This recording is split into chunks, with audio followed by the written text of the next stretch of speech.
Today I'm going to demonstrate how to use a basic skill with those students that are having trouble with becoming aware of the sounds within spoken words. In other words, these early learners are having difficulty developing their phonemic awareness.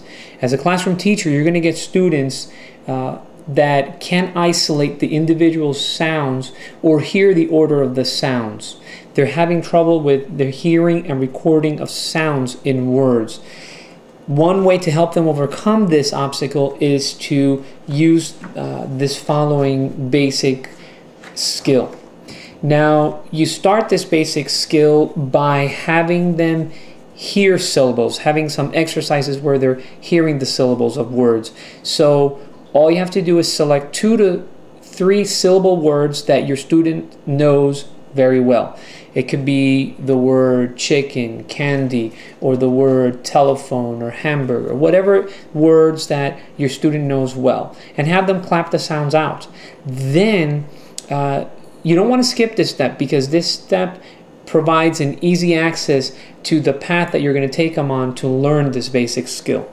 After you practice that, you take them to hearing the sounds, and you begin that by making a few cards of simple words such as cat, boy, boat, house, and train. Now these will be picture cards that you will use in this skill. Then you prepare what are called Elkonin boxes, and these Elkonin boxes are used as a supportive framework for hearing sounds. Basically, there's just a square separated into the number of phonemes that are included in that word. For example, this one would be for a word with 2 phonemes such as me or boy. This one would be for 3 phonemes for words such as cat or ship.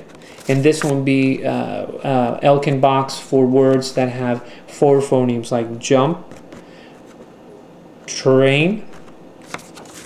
Now, once you prepared yourself for that, you begin by selecting a picture card. So I'm going to select the picture card cat, and you slowly and deliberately articulate the word for your student. Let him hear the sounds separated but in a natural way.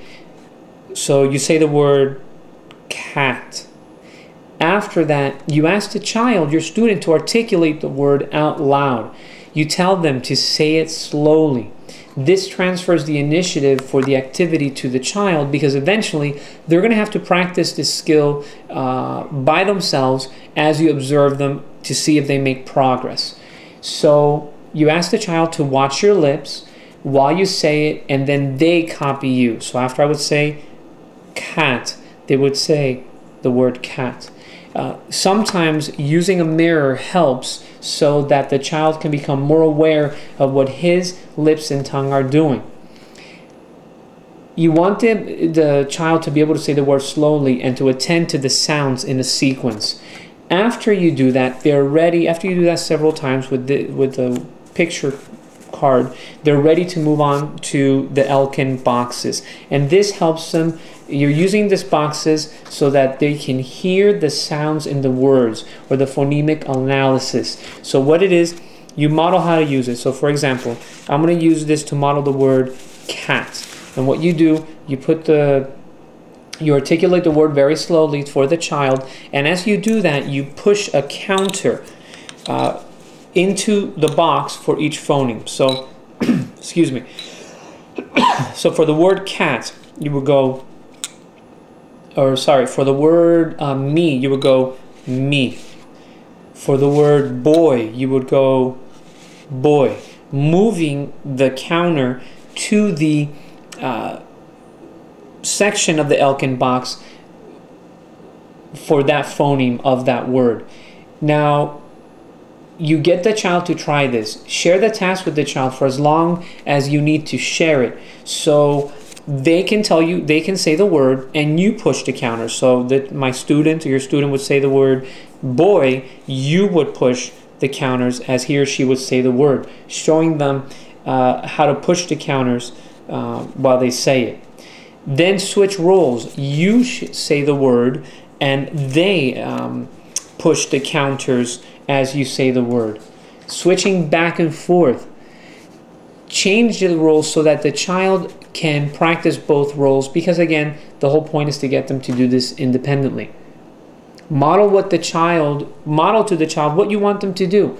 And you might have to guide them, especially the first couple of times. Guide them either by moving their hands to the positions that you want them to go. So you would move their hands and the counter as you say the word, or by providing 2 cards, one for you and one for your student, and you're using that side by side. So your card is here, the student's card is over here, and then you would have them mirror what you're doing.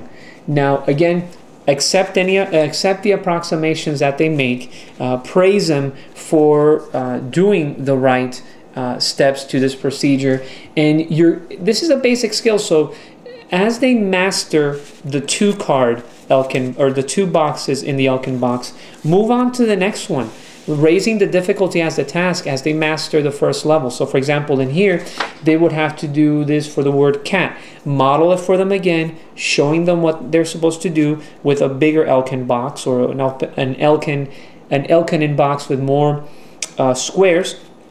For example, this one would be cat, whether it's just following the steps that I outlined before. So you would say the word cat and demonstrate as you say cat, or the word boat, you say boat, saying it slowly and naturally, but making sure that they hear the sounds within that word. This one also, for example, ship, and following the steps, having them mirror your actions, either working with the students side by side, and increasing the difficulty as you go on. After they master that, go to a word with 4 phonemes, like the word train. Again, train.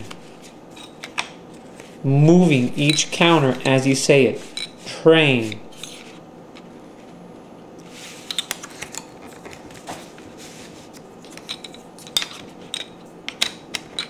Jump. So moving each counter as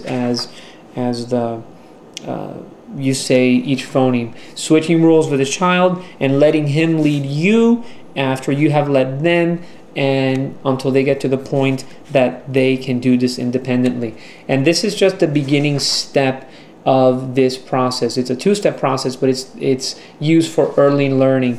And as you move up to the intermediate steps and more advanced steps, you're going to use Elkin boxes that are divided into more and more phonemes. Sometimes as you move up, you might have to back it up a little bit, but that is all right, because this is just a temporary teaching strategy that you might have to revert to in order for the student to make progress until they can do this independently.